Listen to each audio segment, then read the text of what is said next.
Hi friends, ఇంకో చిట్టి కథ విందామా? సో ఒక స్కూల్లో గురు పౌర్ణమి సెలబ్రేషన్స్ జరుగుతున్నాయి. సో స్టూడెంట్స్ అందరు కలిసి వాళ్ళ వాళ్ళ ఫేవరెట్ టీచర్స్కి మంచి మంచి కాస్ట్లీ గిఫ్ట్స్ వస్తున్నారు. అదే స్కూల్లో ఒక చిట్టి పాప ఉండేది, తన పేరు అంజలి. పాపం వాళ్ళు చాలా పేదవాళ్ళు. ఆ రోజు తను ఖాళీ చేతులతో స్కూల్కి వెళ్ళాల్సి వచ్చింది. బట్ తన లోపల ఫుల్ ఆఫ్ గ్రాటిట్యూడ్ ఉంది, కానీ గిఫ్ట్ అఫోర్డ్ చేయలేని పరిస్థితి. సో అప్పుడు అంజలి వాళ్ళ టీచర్ దగ్గరికి వెళ్ళి ఒక లెటర్ ఇచ్చింది. ఆ లెటర్లో ఏముందంటే, గురూజీ మీరు నన్ను చదవాలని ఎంకరేజ్ చేస్తున్నారు, నన్ను నమ్మిన ఫస్ట్ పర్సన్ మీరే biggest gift in my life అని రాసింది. సో టీచర్ ఆ లెటర్ చదవగానే ఒకేసారి ఏడ్చేశాడు.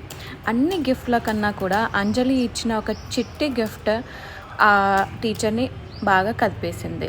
సో దీన్ని బట్టి మనకేం తెలుస్తుందంటే, మన టీచర్స్కి, పేరెంట్స్కి, పెద్దలకి కాస్ట్లీ గిఫ్ట్స్ ఇవ్వాల్సిన అవసరం లేదు.